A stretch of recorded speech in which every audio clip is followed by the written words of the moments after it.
जब असद और आयशा मलिक इंडस्ट्री के लॉबी में दाखिल हुए तो सभी की नजरें उन पर ही रुक गई थी।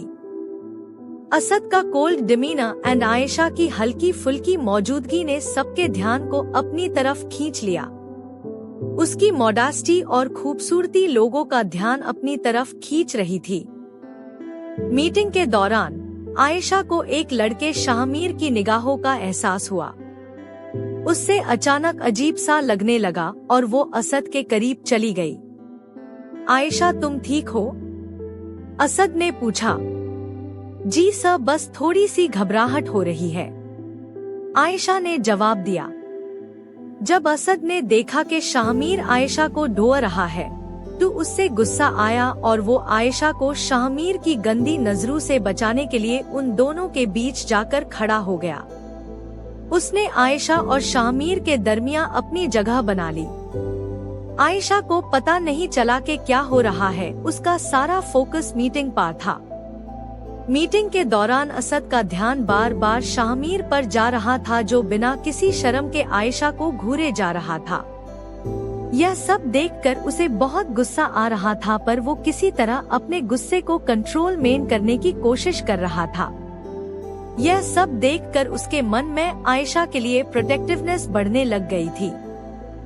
जब सिचुएशन आउट ऑफ कंट्रोल जाने लगी तो उसने आयशा को अचानक मीटिंग से बाहर जाने को कहा और इसे आयशा बहुत कंफ्यूज्ड हो गई और वो सोचने लगी कि क्या उसने कोई गलती की है। सर, क्या मैंने कोई गलती की? आयशा ने पूछा। नहीं आयशा, तुमने कोई गलती नहीं की। तुम्हारी अभी मीटिंग में जरूरत नहीं है तो तुम बाहर वेट कर सकती हो, असद ने कामली जवाब दिया। आयशा को थोड़ा सा सुकून मिला, लेकिन वो फिर भी परेशान थी, पर असद के काम बिहेवियर से वो थोड़ा रिलैक्स हुई। जब आयशा मीटिंग रूम से बाहर निकली तो उसके दिमाग में बहुत कंफ्यूजन थी। असद ने यूज मीटिंग से इतनी जल्दी क्यों निकला? उसके सवालों के बावजूद उसने असद के फैसले को बर्दाश्त किया और बाहर इंतजार करने लगी। उस दौरान मीटिंग रूम में असद की सख्त नजरें शाहमीर पर ही थी, जिसका ध्यान अब दूसरी तरफ लग गया था। वो असद के स्टीली गेज से अनजान था।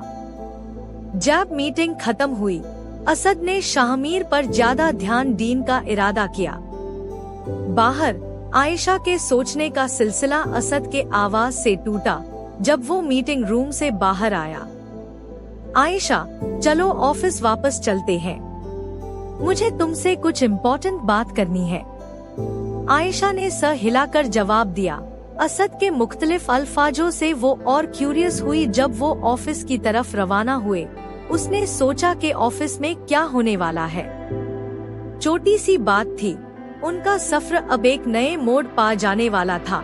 शाहमीर की आयशा पर लगा नजर और असद का बढ़ते हुए प्रोटेक्टिवनेस से, जो उनके प्रोफेशनल और पर्सनल रिश्ते को टेस्ट करेगा।